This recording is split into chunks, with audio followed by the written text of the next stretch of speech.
इसके निज़ाम को बर्बाद कर दिया है, सिर्फ क्या कि अपनी जेबें भरनी है। कौन असल जिम्मेदार कौन है? पीपल्स पार्टी की इसके अंदर कोई चाल नहीं है या मकसद ये है कि इसको डिले करना है और करवाना ही नहीं है बल्दियाती इंतखाबात, तो ये तो बहुत गलत है। इमरान खान हमारे दिल में है, लेकिन आपकी अपनी सियासत ने अपनी पार्टी का जो है वो गला घोट दिया है। हम ये समझते हैं कि अगर हम पढ़े लिखे लोग सियासत में नहीं जाएंगे तो फिर चोर उचक्के ही सियासत में रहेंगे और वो फिर आवाम को लूटते रहेंगे। जो इमरान खान के चाहने वाले हैं, मैं उनके लिए भी पैगाम देना चाहता हूँ।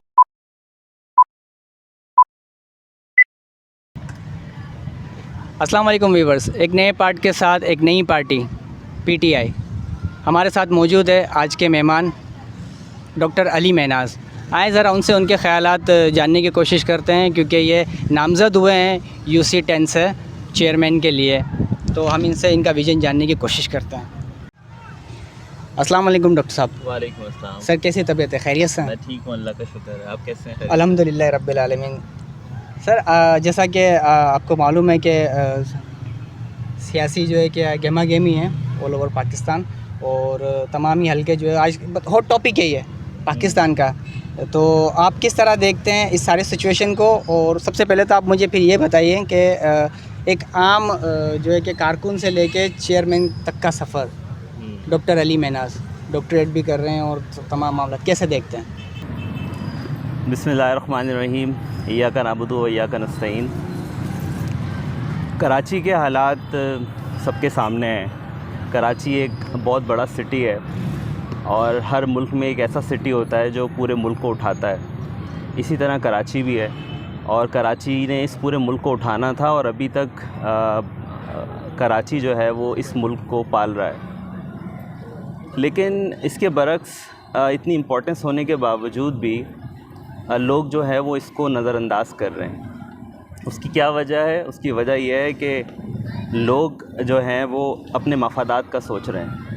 लोग इस मुल्क का नहीं सोच रहे, एक कौम बनकर नहीं सोच रहे।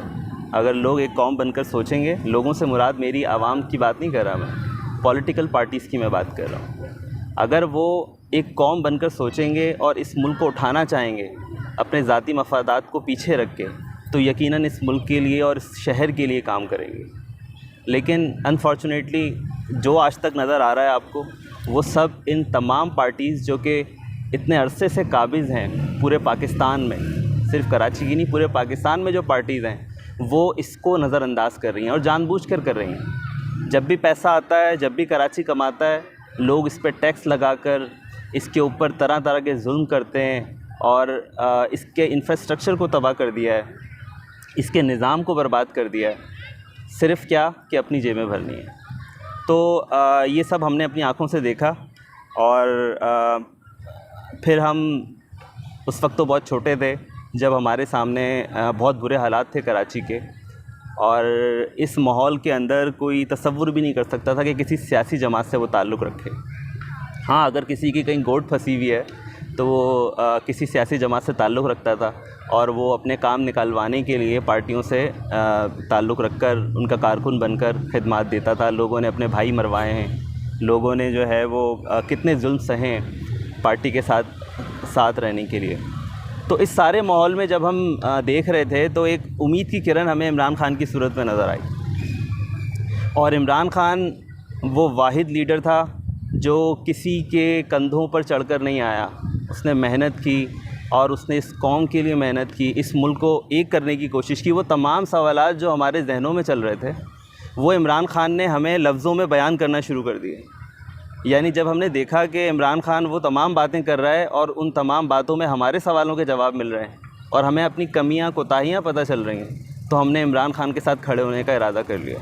अच्छा डॉक्टर साहब, हमें ये बताएं कि कोई दो वजूहत जिससे आप पीटीआई से मुतासिर हुए हैं, और कौन सी ऐसी वो दो वजूहत हो सकती हैं जिसकी वजह से आपने कहा कि this is the right party to go ahead? देखें, जब मैंने देखा अपने इर्द गिर्द और मुल्क के हालात देखे तो ये नज़र आया कि हम लोग जो है ना वो डिफरेंट फ़िरक़ों में बटे हुए हैं, डिफरेंट कौमों में बटे हुए हैं। और फिर आपके सामने सारी लड़ाइयाँ आपने देखा, पठान सिंधी से लड़ रहा है, पठान से जो है ना वो उर्दू स्पीकिंग की लड़ाई हो रही है, महाजिर के नाम पर दूसरी कौमों से तासुब रखा गया। और फिर हमारे इलाके में छोड़िए चीज़ें, फिर बढ़ते बढ़ते छोटे लेवल पे यहाँ पे फ़िक्का वारियत में भी लड़ाइयाँ शुरू हो गई। हमारे इलाके में कितनी जो है ना वो कैजुअलिटीज़ हुई इस चीज़ को लेकर।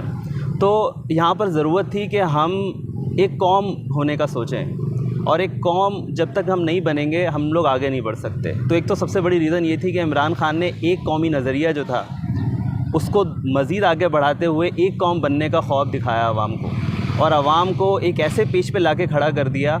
अब आप देखें कि हर सूबे के अंदर हर कौमियत का बंदा इमरान खान को लाइक करता है, पसंद करता है। जब वो इस पाकिस्तान तहरीक इंसाफ के झंडे तले निकलता है तो वो सारे भाई बन के निकलते हैं। एक तो ये बहुत बड़ी वजह थी जो कि मैं इमरान खान के साथ इस चीज़ को लेकर के आगे आया। दूसरी बात ये कि आप ये देखें कि इमरान खान जो हमारा लीडर है उसको पूरी दुनिया सुनती है।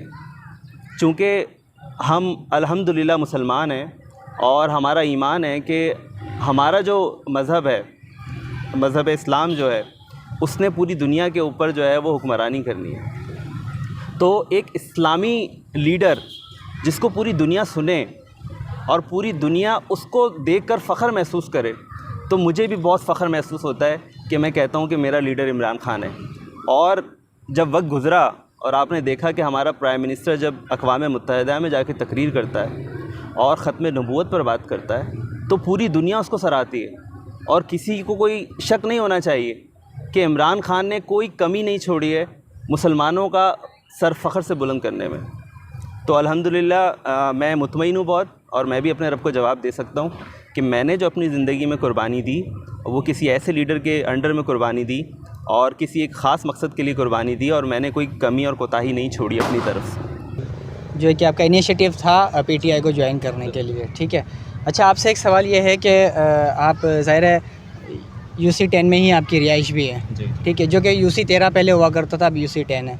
अब इसमें जो है कि हल्का बंदियाँ किस तरह आप देखते हैं? जैसा कि आपको मालूम होगा कि अब ये सेक्टर 11G में हम बैठे हुए हैं और 11F भी जो है कि अब इसमें शामिल कर दिया गया है, ठीक है। तो अब ये पॉपुलेशन 2 गुना ज़्यादा हो गई होगी यकीनन, जो है कि 200K से अबव है। तो आप किस तरह देखते हैं इसको? कैसे मतलब इसको टफ़ टाइम मिलेगा, कॉम्पनसेट कर पाएंगे, किस तरह से होगा, या आपको कोई मुश्किल पेश आएगी? ये बात ये है कि इसकी अच्छाइयाँ और बुराइयाँ दोनों इसमें हैं। पहले जब हल्का बंदी हो रही थी तो हमारे सामने भी हल्का बंदी आई थी कि आपको अगर इसमें कोई ऑब्जेक्शन है तो आप बताएं। तो हमने जब इसको गौर से देखा तो एक बरादरी पूरी जो है इन्होंने गोदरा बरादरी को इस हल्का बंदी में एक कर लिया है। तो ये एक खुशाइन बात थी। उससे ये था कि एक तो वो जो 11F है हमारा, वो निस्बतन इस इलाके के थोड़ा बेहतर है। दूसरा ये है कि वहाँ पर PTI का वोटर है, तो इस लिहाज से अगर सियासी तौर पे देखा जाए तो हमें तो इसका फ़ायदा हुआ है। लेकिन पॉपुलेशन हमारी 76,000 इसमें पॉपुलेशन आ गई, वोटर हमारा 45,000 है इसमें। और इसके अंदर जो एक वो जो बुनियादी नुक्ता है ना कि आपने एक इलाके को संवारना है तो उसके लिए जितने नीचे लेवल पे आप जाएंगे उतना ज़्यादा फ़ायदा होगा। तो जब पॉपुलेशन आपने इतनी बढ़ा दी और फंड्स आपके शायद उतने ही रहेंगे तो इसको संभालना मुश्किल हो जाएगा। आपको इसको भी 2 हिस्सों में डिवाइड करना चाहिए था। मेरा तो कहना ये है कि अगर 13 यूसी आती तो इसको 26 यूसियाँ करते। जितना छोटा लेवल आप देंगे, जितना छोटा करके आप उसको गवर्न करने की कोशिश करेंगे, उतना ज़्यादा फ़ायदा होता है। आवाम के लिए सहूलियात के उतने ज़्यादा मौक़े मैसर होते हैं।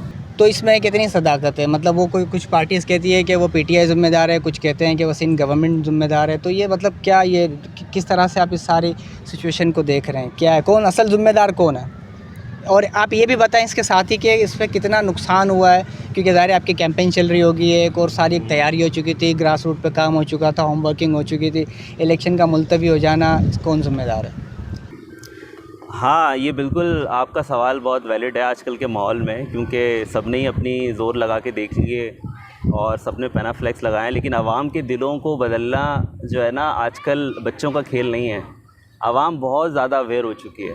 इमरान खान ने जितना आवाम को अवेयर कर दिया है उतना तो किसी ने भी इस मकसद के लिए काम नहीं किया। तो आज सबको पता है कि ज़िम्मेदार कौन है, कौन इलेक्शन से भाग रहा है और कौन अपनी बग्गा की जंग लड़ रहा है। अब ये देखें कि जिस सियासी जमात की आप बात करें, वैसे मैं कमेंट नहीं कर रहा, किसी सियासी जमात को ना करना चाहता हूँ, क्योंकि हमें किसी को नीचा दिखा के ख़ुद ऊपर नहीं जाना। अल्हम्दुलिल्लाह जब हम लोगों के पास जाते हैं तो लोग कहते हैं इमरान खान हमारे दिल में है, आपको टेंशन लेने की ज़रूरत नहीं है। तो वाकई इमरान खान लोगों के दिलों में है। लेकिन अगर लोग बात करते हैं, हमारा नाम लेके आगे बढ़ने की कोशिश करते हैं, तो मैं उनको ये जवाब देना चाहता हूँ कि आप लोग तो अपनी बका की जंग लड़ रहे हैं। आपकी जमात जो है वो आज सुकड़ते सुकड़ते इतनी छोटी हो गई है कि आप लोगों के पास 1-2 सीटों से ज़्यादा कोई सीट्स नहीं है। कहाँ आपकी एक बाकायदा एक जमात हुआ करती थी, लोग आपको पसंद करते थे, लेकिन आपकी अपनी सियासत ने अपनी पार्टी का जो है वो गला घोट दिया है।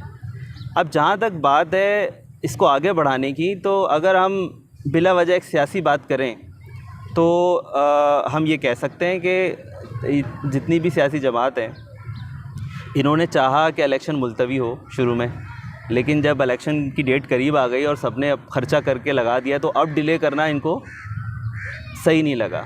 अगर इसके अंदर कोई पीपल्स पार्टी की इसके अंदर कोई चाल नहीं है या मकसद ये है कि इसको डिले करना है और करवाना ही नहीं है बल्दियाती इंतखाबात, तो ये तो बहुत गलत है।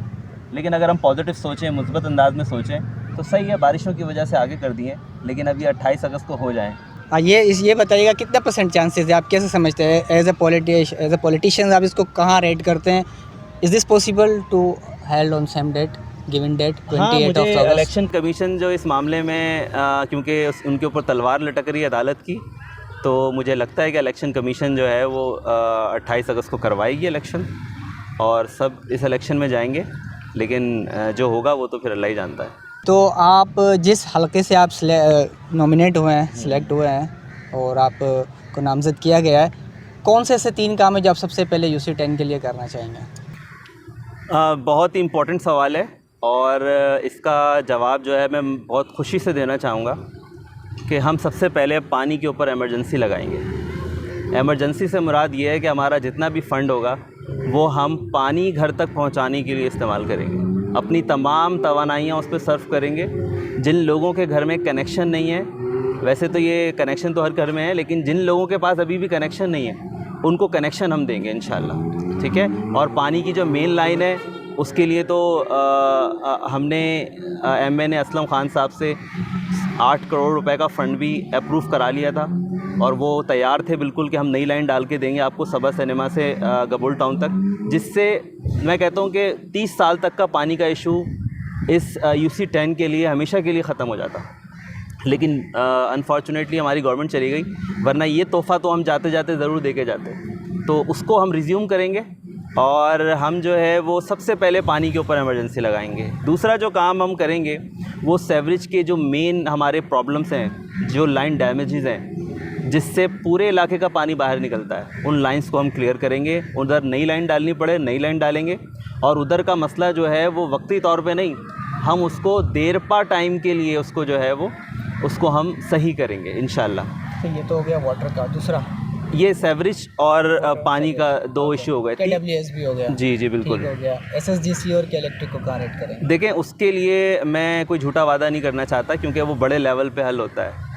के इलेक्ट्रिक इस वक्त पूरे कराची का मसला है और जिस तरह से ये जुल्म सतम के इलेक्ट्रिक आवाम पर कर रही है, इसके लिए तो जो पुरानी पिछली जमातें हैं जिन्होंने हुकूमत की है, उन्होंने तो इनको ऐसे राइट्स दिए हुए हैं कि इनके ऊपर कोई बात भी करे तो अदालत बुला लेती है। तो उनको ऐसे राइट्स दिए हुए हैं और वो भारी जुर्माना आयद करेंगी आपके ऊपर, तो हम तो उसके सताए हुए हैं। लेकिन एक UC लेवल पे हम इसके लिए कुछ नहीं कर सकते। हाँ, मेयर अगर हमारा आ जाए तो यकीनन हम इसके ऊपर, जो भी हमारी पार्टी इसके ऊपर एक्ट करेगी, इंशाल्लाह आवाम को नज़र आएगा कि वो के इलेक्ट्रिक के लिए क्या करेगी। और गैस का इशू है, गैस का बहरान है, पूरे मुल्क में बहरान होने वाला है। आपको पता है कि ज़खायर जो हैं हमारे गैस के वो कम होते चले जा रहे हैं, जिसके लिए हम LPG के ऊपर डिपेंडेंट हो रहे हैं। तो LPG के ऊपर भी इतने बुरे बुरे मुआहदे किए हुए। तो खान साहब रूस क्यों गए थे? ये पता होना चाहिए कि खान जो है वो दर्द रखता है आवाम का, उसको आवाम के सारे आने वाले वक्तों के मसाइल का पता है। तो वो गैस लेने गया था रूस, वो पेट्रोल लेने गया था, जो हज़म नहीं कर पाई ये जमातें जो अमेरिका की ग़ुलाम हैं। तो इंशाल्लाह हमें उम्मीद है, इंशाल्लाह खुशखबरी है आप सबके लिए कि 2/3 अक्सर इससे इंशाल्लाह खान वापस आएगा और फिर ये जब ये हमारे मुआहदे हो जाएंगे तो इंशाल्लाह गैस जब पाकिस्तान में आएगी तो हम अपने इलाके को भी दे सकेंगे। इलेक्ट्रिसिटी जाती है, सारा गैस का कंजम्पशन जो है वो जनरेटर्स के लिए हो जाता है तो घरेलू सार्फिन के लिए इश्यूज़ होते हैं, तो ये इशू हम इस तरह से सॉल्व करेंगे। उसके अलावा मैं कहना चाहता था जो तीसरा अहम पॉइंट है जो हम करेंगे आके, इंशाल्लाह सफाई सुथराई की मुहिम हमारी चलेगी। जो कचरा जगह जगह पे हमारा पड़ा है, डिस्पेंसरी के सामने कचरा पड़ा है, इस कचरे को उठाने का हम एक ऐसा बंदोबस्त करेंगे जो कि बहुत अच्छा होगा, देरपा होगा। हम डब्बे रखवाने की कोशिश करेंगे, डब्बे रखवाएंगे हमारे फ़ंड के अंदर अगर इतना हुआ, नहीं तो पार्टी हमें इंशाल्लाह देगी, क्योंकि खान साहब 2/3 हिस्से से जब आएंगे तो वो कराची को पहले भी उन्होंने अच्छा खासा फ़ंड दिया है और अभी भी देंगे वो। तो हम कराची में और बिलखसूस UC10 के अंदर डब्बे रखवाएंगे कचरे के, और वो रोज़ाना की बुनियाद पे उसकी जो है ना वो सही जगह पे उसको डंप किया जाएगा। अच्छा सर, एक आपसे आखिरी सवाल, जैसे कि अभी आपने सारा डिस्क्राइब किया कि हालिया बारिशें और ये, और उसके बाद आप वाटर एंड सीवरेज पे काम करेंगे, वो आपकी प्रायोरिटी होगी जहाँ से आप मुंतखब होते हैं। आप मुझे बताएं, जैसे कि आप ओरिजिन पॉइंट रहा है PTI भी, ज़ाहिर है उन्होंने मरकज़ में रहे हैं 3.5-4 साल, तो सर आप कैसे देखते हैं उन्होंने क्यों ये मसला उस वक्त हल नहीं किया और अब क्यों ये इस पे बात की जा रही है? क्योंकि ये बारिशें तो तब भी हुई थी 2020 में, आप देखिए कोविड के दौरान इससे ज़्यादा हुआ था, एक फ्लड का जो है कि वो समाई हो गया था ऑलमोस्ट, तो ये उससे 20% कम थी, बल्कि बारिशों से ज़्यादा हो रही है। लेकिन अल्लाह का शुक्र है कि उतना ज़्यादा नुकसान नहीं हुआ, लेकिन सिचुएशन वही है। तो क्यों हुकूमत में रहते हुए उन्होंने नहीं कर पाए, और अब किस तरह से मतलब आप इसको देखते हैं और कैसे करेंगे? वही पार्टी, वही काम, वही सारी चीज़ें, कोई नया तो चेंज तो है नहीं, यूनिवर्सल ट्रस्ट हैं, कैसे देखते हैं? बारिश का जो मामला है, जब खान साहब ने गवर्नमेंट संभाली तो उनके सामने जब एक बहुत बड़ा डिज़ास्टर हुआ कराची में, पानी जगह जगह पे खड़ा हो गया, तो उन्होंने जो बेसिक जो वो काम कर सकते थे सबसे पहले, अब मास्टर प्लान को और जो इतने सारे इश्यूज़ हैं कराची के अंदर, उसको तो 4 सालों में नहीं देखा जा सकता, नहीं किया जा सकता। लेकिन जो फौरी तौर पे किया जा सकता था, उन्होंने फ़ौरन से सिंध गवर्नमेंट के साथ बैठे, हालांकि वो बहुत बड़ा चोर कहते हैं सिंध गवर्नमेंट को, लेकिन सिंध गवर्नमेंट के साथ बैठे और उनसे कहा कि भाई आप ये जो नाले जितने बने इनको मैं फौरी तौर पे तामीर करवा रहा हूँ, ठीक है। उसको पक्का नाला बनाया गया, बाकायदा नालों के इर्द गिर्द जो हैं वो रोड्स पक्के बनाए गए, सिर्फ इसलिए कि पानी तेज़ी से निकले। और फिर सिंध गवर्नमेंट की ज़िम्मेदारी लगाई कि जो घर यहाँ से टूटेंगे उनको आप अकोमोडेट करेंगे, उनको आप नए घर देंगे, ये आपकी ज़िम्मेदारी है। इसके ऊपर काम किया।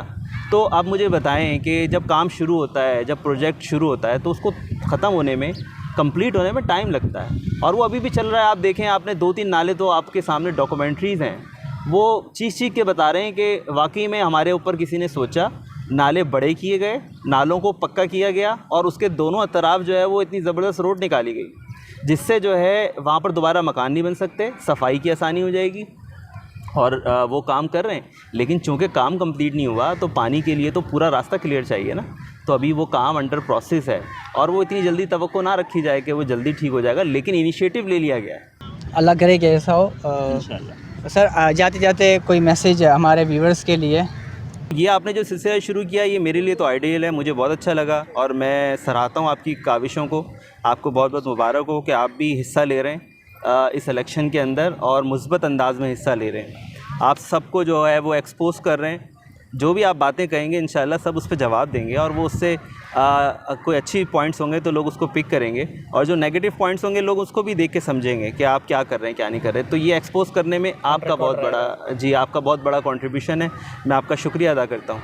सेकंड ये है कि जो मेरे वोटर्स हैं, जो इमरान खान के चाहने वाले हैं, मैं उनके लिए भी पैगाम देना चाहता हूँ कि ये वक्त है, ये UC10 के लिए डिफ़ाइनिंग मोमेंट है कि आप निकलें और आप अपने अच्छे उम्मीदवारों को आप उनको वोट दें, उनको कामयाब बनाएं। ना सिर्फ उनको आप वोट दें, बल्कि और दूसरे लोगों को भी आप निकालें और उनको वोट दिलवाएं, इसलिए कि ये आपके 11G का मुस्तकबिल है, आपके 11F का मुस्तकबिल है।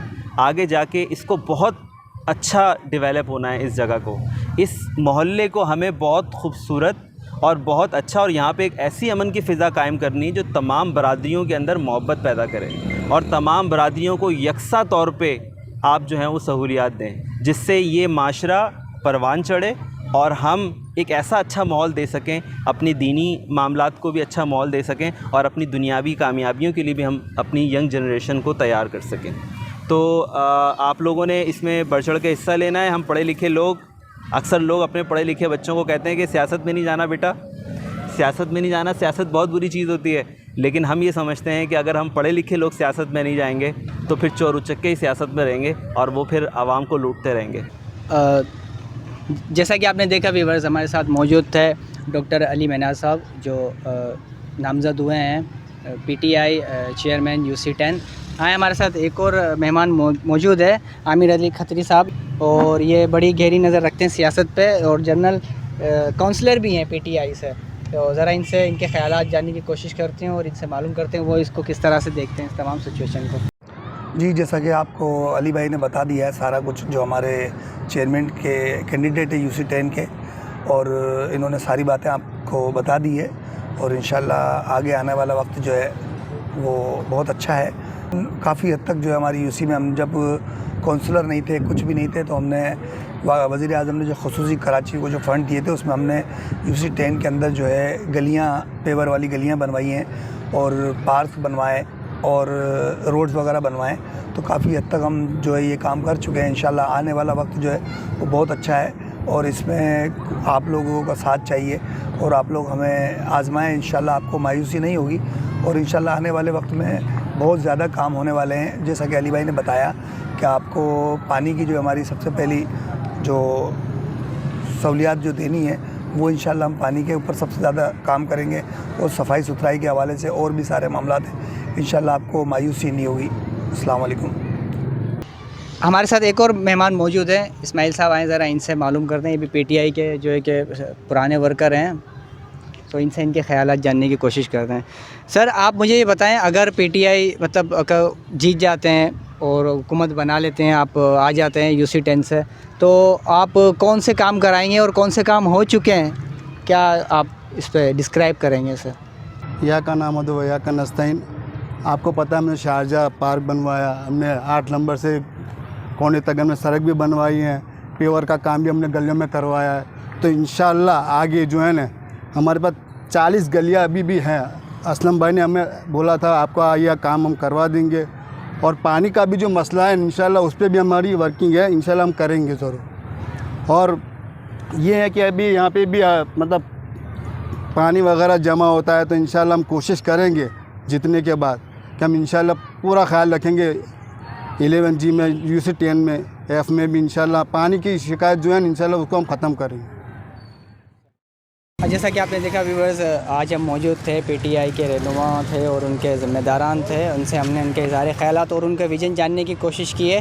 अब आए हम चलते हैं नई पार्टी के पास और नए पार्ट के लिए, तो उनसे उनके ख़यालात जानते हैं और उनसे उनका विज़न जानने की कोशिश करते हैं कि वो क्या सोच रखते हैं और वो किस तरह से इस काम को और इस इलेक्शन को देखते हैं। वो आए चलते हैं। नवेद सीके और अरबाज़ इकबाल, इन दोनों का चैनल है लेट अस इन्फॉर्म, तो आप इसको लाइक करें, शेयर करें और सब्सक्राइब करें।